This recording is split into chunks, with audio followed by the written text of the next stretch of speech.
Hello, everybody. So, I failed the challenge. Oh, what happened?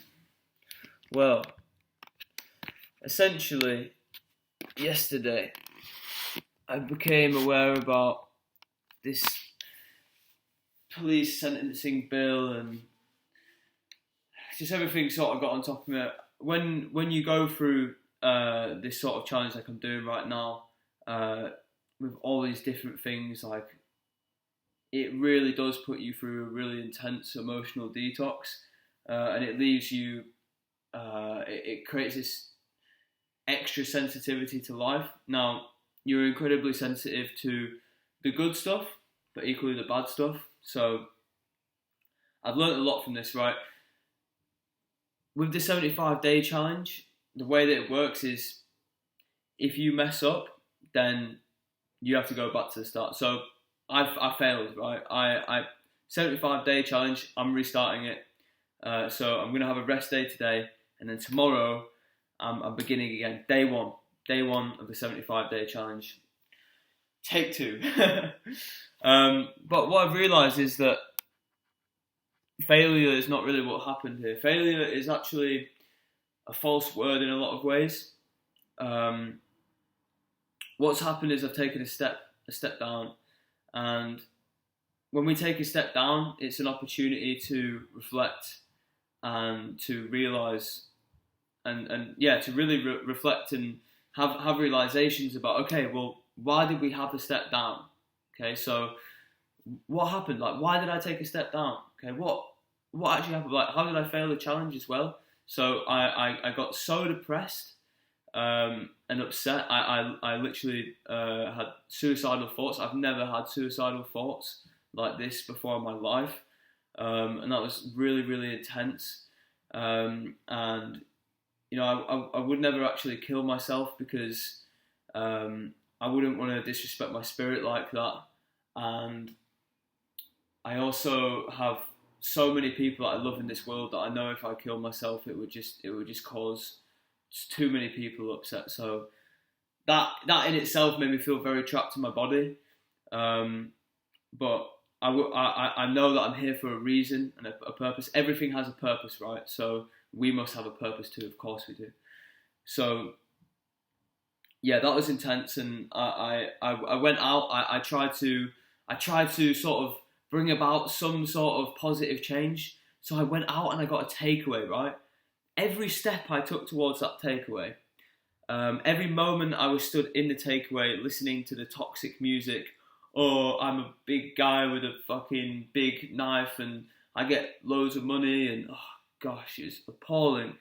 And looking around and just seeing all this toxic food, like, oh, here's that you can get a lamb kebab. Like, wait, okay, why are we killing lambs to make food? Like, are you mad? Like, this meat, it doesn't even belong in our bodies. Like, it doesn't assimilate well at all. It's like, so I just felt it was torture. Like, every bite I took of the meal that I had, every slurp of the milkshake I had, like, it was torture. Like, I felt horrible, like absolutely disgusting. So that was a really bad way to try and bring my emotions up. I even asked someone for a cigarette on the way back up. Like, why would I smoke something? Like, breath is life. Like, doing all the breath work that I've done recently as well, you just realise how powerful the breath is. So to intoxicate that, like, it's so self-destructive. So yeah, I had a really big dip last night.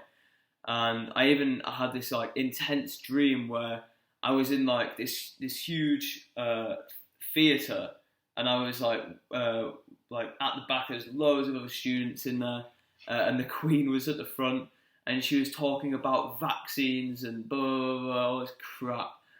And I just stood up. I was like, I just want to do my business degree. Like, I just want to focus on what I want to achieve in life.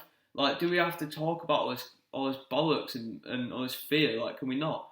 And then all of a sudden, like, I had all these like people coming after me. Like, every student was just sat down, like, and they were looking at me like, "What's your problem?" Like, just, and none of them stood up. None of them tried to help. Like, and I was just like weaving in and out of aisles and like darting around and like No one would help me, and they're just looking at me like, bro, just sit the fuck down, like. And I eventually, like, I just literally fucking curled up into a ball, and then I woke up.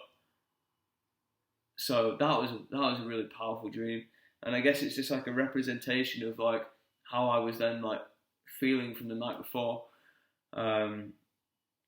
which is that was a really intense dream. So what have we learned from this? So okay, so when we like get really depressed or we get suicidal or whatever it is, when we get into a really low state, we essentially need to have some sort of like if there's a fire, you have a fire extinguisher. You use the fire extinguisher to put the fire out, sorted, right? Last night it was like there was a chip pan fire and I threw water on it, right? That's what I did by going and eating shit food. That's not an effective fire extinguisher, okay? So I've realised now that I need to create myself like a procedure, something that I can go to. Like the other day when I went to the gym. The gym was closed last night, but equally, like, I don't necessarily need to go to the gym. I can work out at home. I've got gymnastic rings. I've got a rope I can swing, right? It's like, so it's creating yourself a fire extinguisher. So when you do feel in them really low states, you've got something that you just know that if you do that, then it will bring your energy back up. And there's many things you can do. You know, there's meditation, there's breath work, there's calling a friend. Like, I've got some resistance towards that because I want to be able to do like everything on my own and just not rely on anybody. But actually I've found that, you know, sometimes just having a conversation with somebody really, really does help.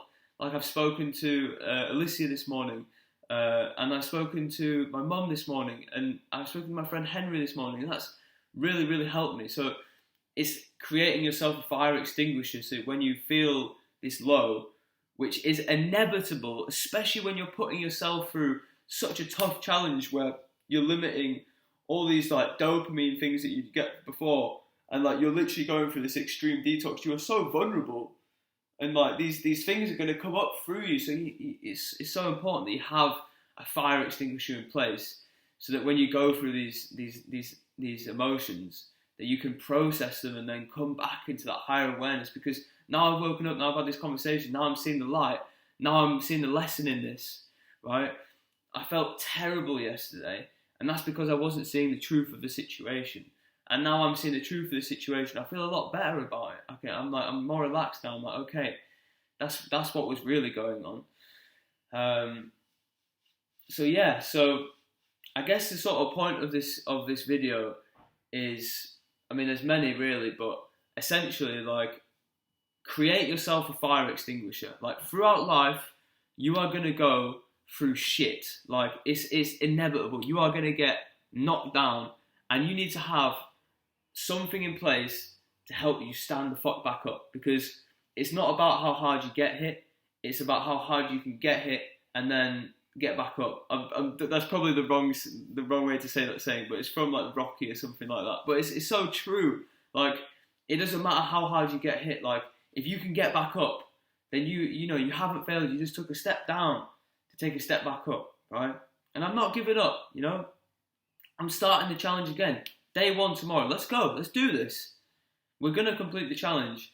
But I know it's, as I'm going through this, I'm going through an extreme emotional detox, and I'm walking into my inner dungeon, and I'm bashing on my shield, my sword, and I'm saying like, come on then, demons, like, where are you?